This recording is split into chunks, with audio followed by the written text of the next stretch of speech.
Today's word title is The Position of Faith. Ang pamagat sa araw na ito ay ang posisyon ng pananampalataya.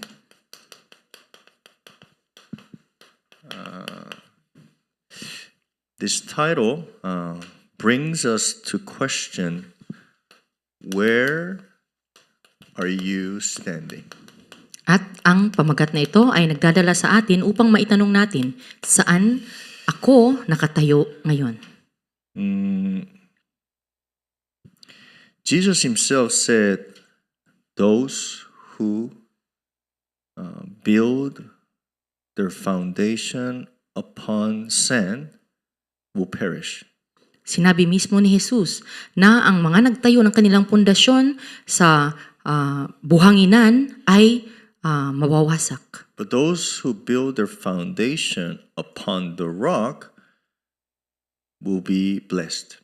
Ngunit pagpapalain ang mga nagtayo ng kanilang pundasyon sa bato. So, where are you standing is very crucial question for our walk of faith. Kaya ang tanong kung saan tayo nakatayo ay napaka-importanting tanong sa ating buhay o paglakad ng pananampalataya. But in order to know where are you standing and where you should be, you need to ask yourself why people are failing, or we can say falling. Ngunit upang malaman kung saan tayo nakatayo o saan dapat tayo tumayo, dapat malaman natin kung bakit ang mga tao ay patuloy na nahuhulog o patuloy na sila ay hindi nagtatagumpay. The only reason why people are failing or falling is because they're not holding to the things that they should hold. Ngunit ang tanging rason kung bakit ang tao ay patuloy na sila ay hindi nagtatagumpay at sila ay nahuhulog, ito ay dahil hindi nila napanghahawakan ang mga bagay na dapat nilang panghawakan. And because of that, they cannot see what God is doing or how God is working. At dahil dito, hindi nila nakikita kung paano gumagawa ang Diyos at ano ang ginagawa ng Diyos. If you are wise, you understand that people demand a lot of things, right? Kung ikaw ay isang wais na tao, malalaman mo na maraming gustong makamit ang bawat tao. But for us, what does humanity really needs?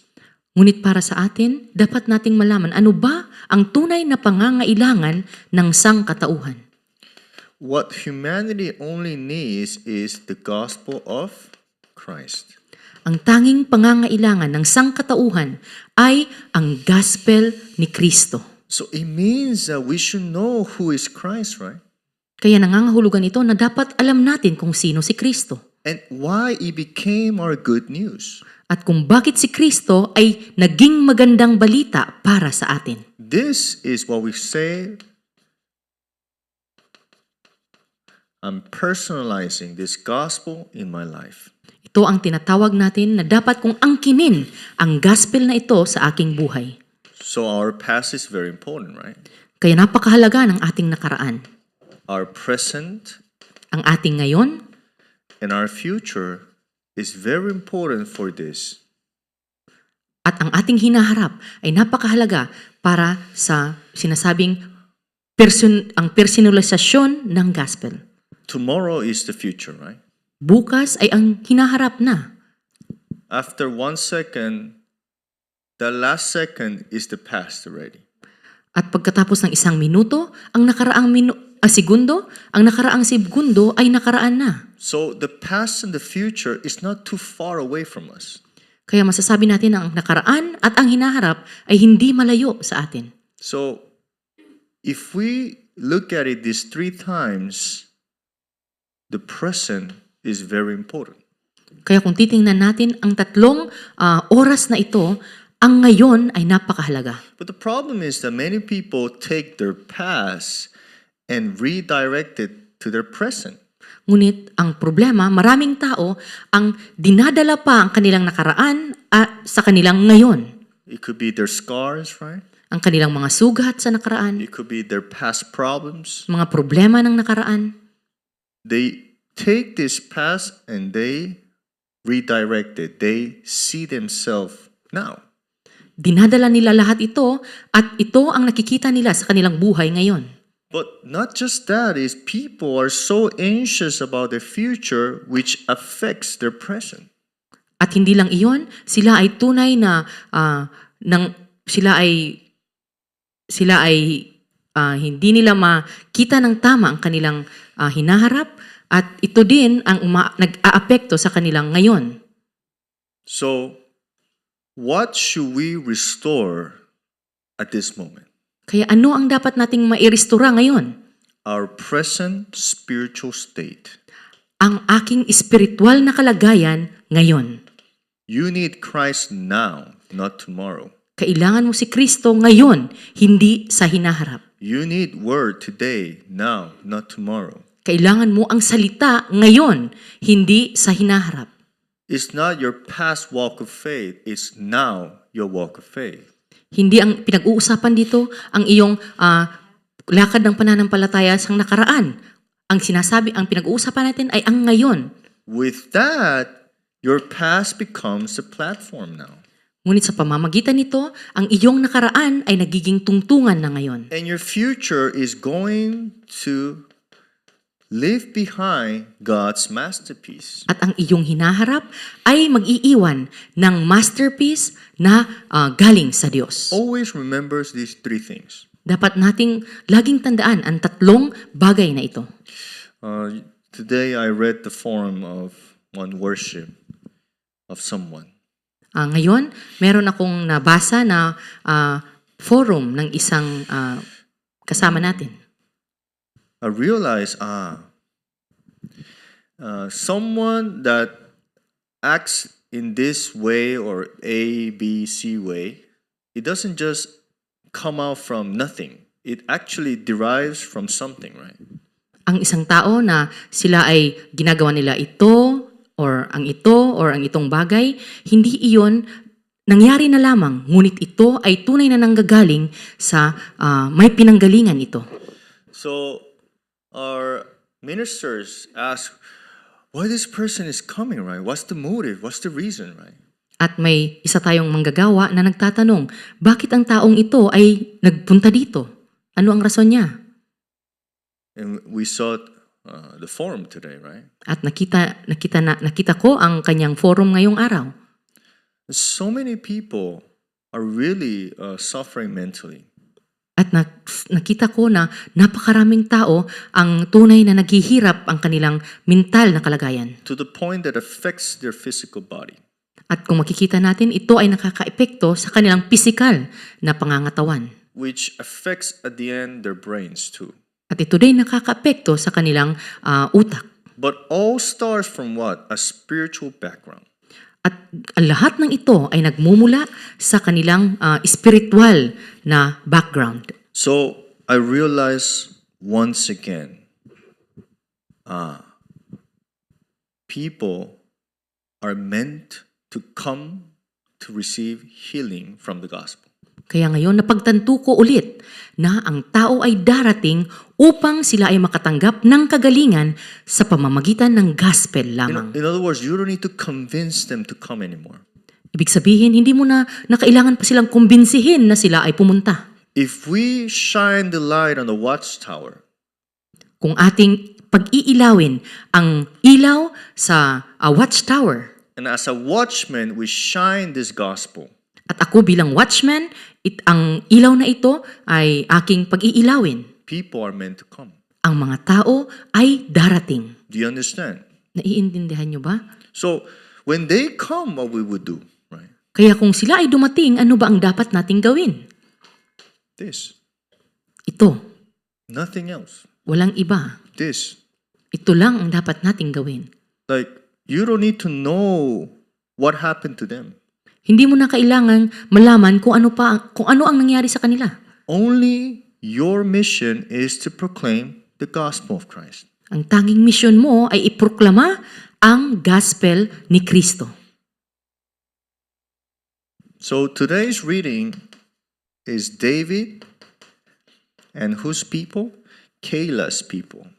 Yung binasa natin ngayon ay patungkol kay David at ang mga tao ng Kaila. We saw in 1 Samuel chapter 23, verse 1 to 5. At ito ay nabasa natin sa unang Samuel 23, 1-5. Once again, David was hiding from Saul. At sa oras na ito, si David ay nagtatago na muli laban kay Saul. And specifically, he fled to Judah. At siya ay tumakbo papuntang Juda. But actually, Judah is very dangerous to hide because it's very close to Saul's kingdom. Ngunit ang lugar ng Juda ay napakadelikado para kay David dahil siya ay malapit sa kaharian ni Saul. But even hiding in Judah was sent by God. Ngunit ang ginawa niyang pagtatago sa Juda ay pinahintulot din ng Diyos. So is God really testing David, right? Kaya makikita natin na tunay bang tinitest o sinusubok ng Diyos si David? So Keila's people knew that David was around. Kaya alam ng mga tao ng Kaila na si David ay nasa malapit lamang. Saul never knew where was David, but Keila's people knew where he was. Hindi alam ni Saul kung nasaan si David, ngunit alam ng mga tao ng Kaila kung nasaan si David. Do you understand what's happening here? Nakikita niyo ba kung anong nangyayari Even dito? meetings God allowed. Ang pagkikita ay pinahihintulot ng Diyos. There's no coincidence in God's plan. Sa plano ng Diyos, walang mga bagay na masasabi natin na nagkataon lamang. And what did Keila's people did? At ano ang ginawa ng mga tao ng Kaila? They went to David and asked David to help them from the Philistines. Sila ay pumunta kay David at pinakiusapan nila sa David na tulungan sila laban sa mga Pilisteo. So what the Philistines did was they stole the corpse, the grain, what they harvested. What they need to harvest at the end of the month. Ang ginawa ng mga Filisteo ay pinagnakawan nila ang mga taga-Kaila at sinamsam ang mga trigo ng kanilang taniman. But instead of going to his king, which is Saul, they went to David. Ngunit sa halip na pumunta sila kay Saul bilang si Saul ang kanilang hari, sila ay pumunta kay David. So Keila's people knew where to go, right? At dito makikita natin na alam ng mga taga-Kaila kung saan sila dapat tunay na pumunta. And at the end of the day, David helped them. At makita natin na tinulungan sila ni David. And he helped them to defeat the Philistines. Tinulungan sila ni David upang talunin ang mga Filisteo. We cannot just think about he won the battle. It means he won the spiritual battle with these people. Hindi lamang natin masasabi na siya ay nagtagumpay laban sa labanang ito, ngunit napagtagumpayan niya ang espiritual na laban sa loob ng mga taong ito. Because stealing the grain of Keila's people, it means, the harvest feast is trying to Satan steal away the answers of God. Pagkat ang pagnanakaw ng mga trigo ay meron itong kahulugan na ang binigay ng Diyos ay kinukuha ni Satanas. The kingdom of God, right? We know that, right? At Harvest feast. Alam natin na ang pag-aani na ito ay nangangahulugan na ang kaharian ng Diyos ay dumating. So David actually fought the spiritual battle, not just physical battle. Kaya kung titingnan natin, ang nilabanan ni David ay ang espiritual na pakikipaglaban. Well, let's see. Before what I just told you, what was David's response when Keila's people asked for help? Ngunit ang gusto nating tingnan dito kung ano ang naging sagot ni David nung siya ay tinanong ng mga taga-Kaila ng tulong para sa kanila. It says in verse 2 and 4, David inquired to who? Of the Lord. Sinabi sa versikulo 2 at 4 na si David ay sumangguni kay Yahweh. In other words, he asked God when these people came for help. Ibig sabihin, tinanong niya ang Diyos nung ang mga taong taga-Kaila ay nagtanong o gusto nilang humingi ng tulong. But David, before this, he used to always make decision to survive only. Ngunit bago ang pangyayaring ito, si David, lahat ng kanyang ginagawang desisyon ay upang siya lamang ay patuloy na mabuhay. Because his circumstances were so hard. Pagkat ang mga sirkumstansya na kanyang napagdaanan ay napakahirap. But more important is verse 4. Ngunit ang pinakamalaga ay makikita natin sa bersikulo 4. When the people of David said, "We cannot do this, we will be afflicted," David did not say a word, and he went back again to who? To the Lord. Ang pinakaimportante, nung ang mga kawal ni David, sila ay nagsabi na hindi nila kayang labanan ang mga Filisteo. In other words, in verse 2, he received surely the answer of God. Ibig sabihin, sa bersikulo 2, natanggap na ni David ang pinaka-siguradong sagot mula sa But in Diyos. verse 4, with that answer, he prayed again to confirm God's direction. Ngunit sa 4, siya ay muling nanalangin upang kumpirmahin ang sagot ng Diyos. Don't rush when you receive answers. Huwag tayong magmadali kung tayo ay nakakatanggap na ng sagot. I always say, if you really know what is the answer, you know what to wait and how to wait. Pagkat sinasabi ko lagi na kung alam mo at naiintindihan mo ang sagot, kaya mong mag-antay at kung paano mag-antay. Because instead of doing something, more important is the guidance of the Holy Spirit. Pagkat kaysa ikaw ay gumawa ng kung ano-ano, ang dapat mong tanggapin ay ang paggabay ng banal na Espiritu. You know God's answer is there. You know why you need to wait. Alam mo na nandyan ang sagot ng Diyos, kaya't alam mo rin kung bakit ka dapat mag-antay. But the big problem of many people, Christians, is that when they receive answers, they cannot wait.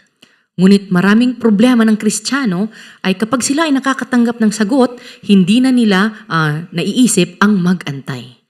That's why it's very important what God is telling us through David's new spiritual state. At kaya ang pinakamahalaga ngayon ay maintindihan natin kung ano ang gustong sabihin ng Diyos nung si David ay nagkaroon na ng bagong espiritual na kalagayan. Did you receive answers? Kayo ba ay nakatanggap ng Do sagot? you see answers? Kikita nyo ba ang sagot? Are you happy with answers? Ikaw ba ay masaya sa mga sagot? It's only the beginning. Ito ay panimula pa lamang. Your mission in Christianity and a Christian life is to receive guidance instead of doing something. Ang iyong misyon sa buhay ng bilang Kristiyano ay tunay na tumanggap ng paggabay ng banal na Espiritu kaysa gumawa ng kung ano-ano. But look at what happened. In verse 7, Caleb people betrayed David. Ngunit kung tingnan natin kung ano ang nangyari, kung pupunta tayo sa bersikulo 7, ang mga taga-Kaila, sila ay meron sila ay nagbinitray nila si David. Can you imagine this situation? Maiisip mo ba ang sitwasyon na ito? You receive God's answer. God helped them defeat the Philistines. Naranggap mo ang sagot ng Diyos at tinulungan kayo ng Diyos upang matalo ang mga Pilisteo. And David surely helped them. At tinulungan sila ni David. But they betrayed him, telling Saul where was David. Ngunit ipinagkanulo nila si David nung sinabi nila kay Saul kung nasaan si In other David. words, now the problem is not there. Now I'm going to trust what is visible only.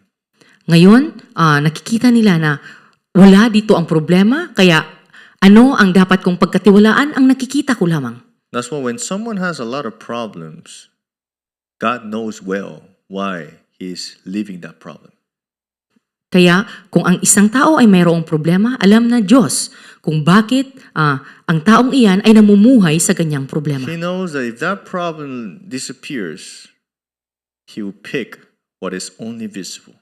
Pagkat alam ng Diyos na kung ang problemang iyan ay mawawala, ang pipiliin ng taong iyan ay kung ano lamang ang kanyang nakikita. But look what David did. Ngunit tingnan natin kung ano ang ginawa ni David. David did not argue with God. Why are you doing this again? Si David ay hindi nakipagtalo sa Diyos. Panginoon, bakit mo na naman to ginagawa sa akin? David confessed, those who goes to the Lord to be protected, be blessed. Ngunit kinumpisal ni David na ang lahat ng pumunta sa Diyos ay tunay na magkakaroon ng proteksyon at biyaya. In other words, those who take refuge on the Lord are blessed. Ibig sabihin, ang siyang nagtitiwala sa Diyos ay magkakaroon ng tunay na biyaya. Completely different person, right? Ngayon ay ibang tao na si David.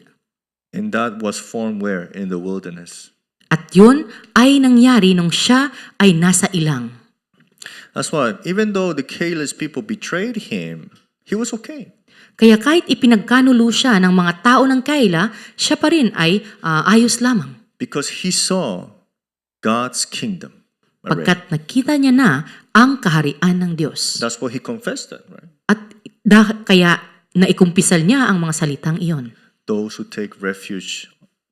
Ang siyang nagtitiwala sa So Diyos. that's why the wilderness is the time that God forms His people. Kaya ang buhay sa ilang ay kung saan pinuporma ng tao ng Diyos ang kanyang mga tao. That's why for us, it's not just wilderness. It is a wilderness life.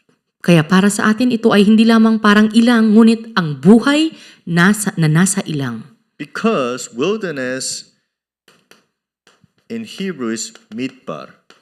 Kung titingnan natin sa Hebreo, ang ilang ay nangangahulugang mitpar. And word is dabar. At ang salita ay dabar. And these two things means God speaks in the wilderness. At kung pagsamahin ang dalawang salitang ito, ibig sabihin na ang Diyos ay nagsasalita sa ilang. It is not just suffering, it is life. Hindi lamang ito ay parang paghihirap, kundi ito ay buhay. So, whatever you're going through, it might look a wilderness, but if you look at it, the wilderness journey or life, you will put your ears what God speaks. Kung titingnan natin ang ating pinagdadaanan, maaaring ito ay parang maging ilang. Ngunit kung titingnan natin ang buhay sa loob nito, ririnig natin kung ano ang sinasabi ng Diyos. I always encourage people, wait until the word is proclaimed. Kaya lagi kong kinukumbinsi ang lahat ng tao na tayo ay dapat mag-antay hanggat maiproklama ang salita. Make your decisions until the word is proclaimed. Dapat kayong magdesisyon o gumawa ng desisyon pagkatapos na ang salita ay maideklara. And then some people say, how many Sundays, Pastor? Kaya tinatanong ng ibang tao, ilang linggo dapat akong mag-antay, Pastor? Which Sunday should I decide? O kailang o saang linggo dapat ako gumawa ng desisyon? They're playing lottery with Sunday, right? At sila ay parang naglalaro ng loto sa bawat linggo na nagdadaan. Emotional decision with the word. Ginagawa nila na gawin ang desisyon na isang emosyonal gamit ang salita. But it's not that. If you know the word is everything, God is already making decisions for you. Ngunit kung hindi iyon, kung naiintindihan natin, alam natin na ginagawa na ng Diyos ang bawat desisyon para sa atin. And you are being taken without your own strength. He's just taking you to where? To His decisions. At dinadala na tayo ng Diyos sa kanyang ginawang desisyon, hindi sa pamamagitan ng ating lakas. That's what it means, entrust everything to the Lord. Ito ang nangangahulugan na ipagkatiwala mo ang lahat sa You don't Diyos. need to make decisions. Hindi mo na kailangang gumawa ng desisyon. He's making decisions for you. Siya na mismo ang gumagawa ng desisyon para sa'yo. Now you believe it and you pray with it. Kaya ang dapat mong gawin ay paniwalaan ito at ikaw ay manalangin. Very important. Ito ay napaka-importante. Just one more thing. Moses, 80 years in the wilderness. At isa pa, si Mose, siya ay nasa ilang ng 80 taon. Many people say Moses could not enter the Canaan. What a sad story, right? At maraming nagsasabi na si Mose ay hindi nakapasok sa lupa ng Kanaan at ito ay isang napakalungkot na istorya. Before, I used to think like that too. I was like, 80 years, 40 years, he did everything. One mistake and say, no, you cannot enter. ganun din ang pag-iisip ko dati na sa 40 taon na siya ay nasa ilang, ngunit sa isang pagkakamali, hindi na siya pinayagang pumasok sa Kanaan. But I realized today, oh no, but God through the wilderness life left behind the 5 books of Moses. Ngunit ngayon naintindihan ko na dahil sa pamamagitan ng buhay na iyon ni Moses sa ilang, hinayaan siya ng Diyos na magawa o masulat ang 5 mga libro ni Mose. Genesis. Simula sa Genesis, The beginning of everything and the end of everything. ang panimula ng lahat at ang katapusan ng lahat ay nandirito. In other words, here in Genesis 3:15, original gospel was recorded. Kung makikita natin dito sa Genesis 3:15, doon nakasulat ang orihinal na gospel. So for Moses, 80 years of wilderness is not in vain. Kaya para kay Mose, ang 80 taon na nasa ilang siya, iyon ay hindi natin masasabi natin na hindi iyon naging masama para sa Why? kanya. Bakit? We're still listening to this. Pagkat hanggang ngayon, tayo ay nakikinig pa rin sa Genesis 3:15. Your wilderness life will be turned to God's eternal masterpiece. Ang iyong buhay ngayon na parang nasa ilang ay gagawin ng Diyos na buhay na gumagawa ng masterpiece. Believe it or not, your wilderness life journey will become masterpiece. Kahit hindi mo man paniwalaan, ngunit tunay na ang buhay mo ngayon na parang nasa ilang ay gagawin ng Diyos na isang buhay na gumagawa ng masterpiece. Do you believe it? Pinapaniwalaan niyo ba ito? If you believe it, then be happy. Kung ito ay pinapaniwalaan nyo, tunay na kayo ay magiging maligaya. Give thanks to God. Pasasalamatan nyo ang Diyos. No, don't give only thanks to God when good things happen. Huwag lamang kayo magpasalamat sa Diyos kung may mga magandang nangyayari. I would say give thanks when nothing is happening. Sinasabi ko lagi na kayo ay magpasalamat kung walang nangyayari. The wilderness, nothing happens actually. Sa ilang, walang nangyayari doon. But God is speaking to us. Ngunit doon, ang Diyos ay nangungusap sa atin. So the second point, the kingdom of the world we live, but God's kingdom is inside and working. Kaya sa pangalawang punto, ang kaharian ng mundo ay nandirito, ngunit ang kaharian ng Diyos ay nasa loob ng kaharian ng mundo at ang kaharian ng Diyos ay gumagalaw. How do we know this? Paano natin ito nalalaman? Today we see that Abiathar, which is a priest that escaped from Saul's assassination of Ahimelech, right? Tribe. Kaya makikita natin ito sa istorya ng isang paring si Abiathar na siya ay nakatakas nung ipinapatay ni Saul ang lahi ng Ahimelech. He escaped. Siya lang ang nakaligtas. He was a priest, At siya ay isang pari. remnant. Siya ay natira. No matter what happens, how the world tried to kill everything, vanish all what is the gospel, the terrified will remain. Kahit ano pa man ang mangyari, kahit gusto ng mundo na mawala lahat ang nagpuproklama ng gospel, ngunit ang isang natira ay tunay na mananatili. But the most important thing is that he brought the ephod, which is the priesthood clothing. Ngunit ang pinaka-importante ay dinala niya ang pananamit ng hari na tinatawag na ephod. You know what's that? Alam niyo ba kung ano ito? They knew that the covenant must be relayed and transferred to next generation. Naiintindihan nila na ang pangako ng Diyos ay dapat na maipasa sa susunod na henerasyon. And also, someone from God also came and he was a prophet. At meron ding galing sa God na dumating na isang propeta. And David also, At si David, Who is him? King. na isang hari. So already God answered David with these three offices to fulfill what? God's kingdom. Sinagot na ng Diyos si David sa pamamagitan ng tatlong gawaing ito upang matatag ang kaharian ng Diyos. You know, Christ fulfilled God's kingdom in us, right? Ibig sabihin, si Kristo ang siyang dahilan kung bakit ang kaharian ng Diyos ay nasa atin. That's why Jesus said, the kingdom of God is where? In you. Kaya sinasabi na nasa ang kaharian ng Diyos, ito ay nasa sa iyo. And Christ fulfilled everything. At lahat ng ito ay ginampanan ni Kristo. That's why David was not shaken. Kaya hindi si David ay hindi natinag ng mga bagay na ito. He already received an answer in advance. Pagkat natanggap niya na ang sagot na mas maaga. In advance. Nang mas maaga. Was he king? Siya ba ay hari na noon? No. Hindi pa. But he believed. Ngunit pinaniwalaan niya ang pangako. If you know and you believe this, the worldly kingdom is nothing.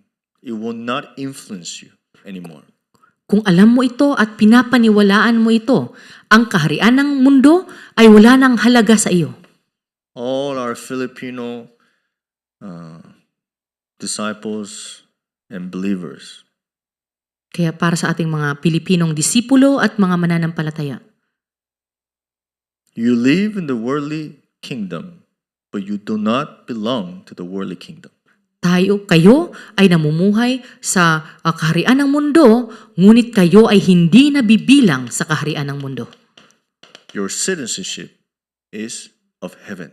Ang iyong pagkamamamayan ay nasa langit. Philippians 3:20. Ito ay sa Pilipos 3:20. You have Filipino citizenship.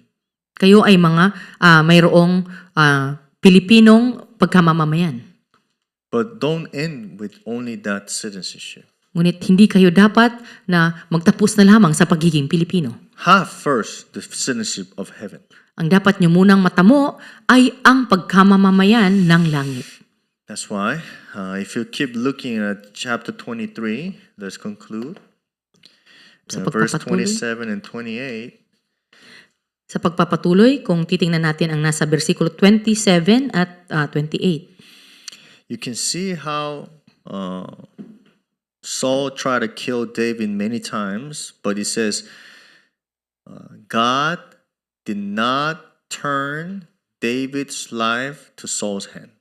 Makikita natin kung gaanong lagi na gustong patayin ni Saul si David, ngunit nakita din natin kung paano hindi ibinigay ng Diyos sa kamay ni Saul si David. It means there's nothing that escapes from God's hand. Ibig sabihin, walang nakakalagpas sa kamay ng Diyos. Little things, big things, doesn't matter. Kahit maliit na bagay o malaking bagay, So always remember that.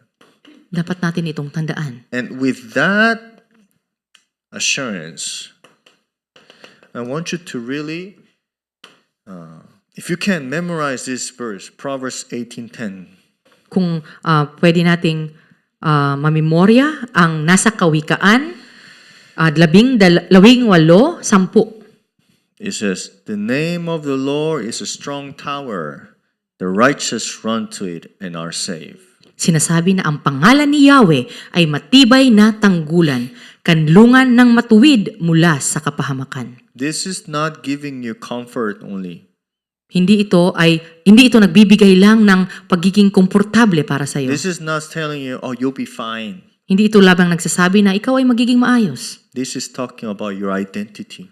Ito ay nagpapahayag ng iyong pagkakakilanlan. The righteous, it means, who is righteous? Those who are in Christ. Tinatawag na sino ang matuwid?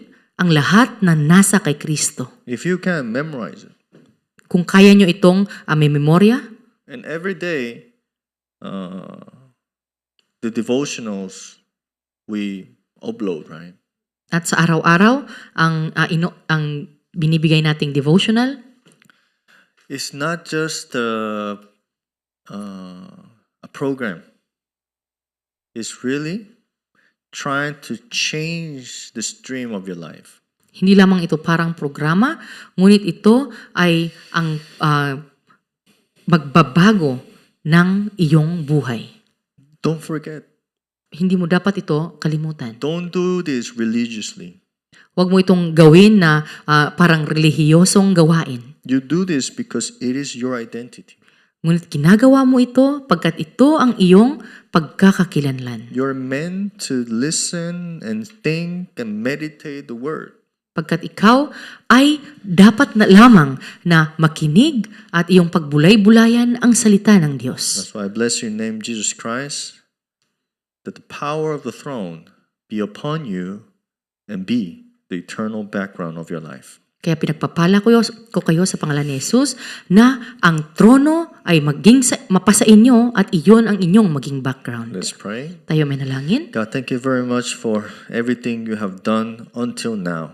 Maraming salamat, Panginoon, sa patuloy mong ginagawa hanggang ngayon. Our faith depends on only what you provide and what you give.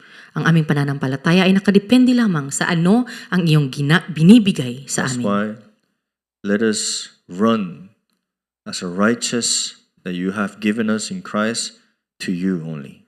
Kaya kami ay tunay na patuloy na magpatuloy na maging matuwid sa lahat ng ibinibigay mo sa pamamagitan ni Kristo. Restore our faith that our only refuge is Jehovah God. At panumbalikin mo po ang aming pananampalataya na kami ay tunay na depende lamang sa Panginoon bilang aming Jehovah na Panginoon. Every wilderness journey that you have allowed us to have, At sa bawat paglalakbay na pinapahintulot niyo po na paglalakbay na nasa ilang, make it as restoration of our spiritual state, gamitin mo po ito bilang restorasyon ng aming espiritual na kalagayan. so we can be witnesses of what you have done and what you're doing in your kingdom. Upang kami ay maging tunay na saksi sa kung ano ang patuloy mong ginagawa at patuloy na ginagawa sa iyong kaharian. By the grace of our Lord Jesus Christ, who is the solution for our problems, by the unending love of Father God, by the indwelling, the guidance, and the working of the Holy Spirit, be upon all of our precious Filipinos who are listening to your word, believing and knowing that our faith is only upon Christ. Be now with them forever and ever. Amen. Thank you very much. Thank you, Pastor.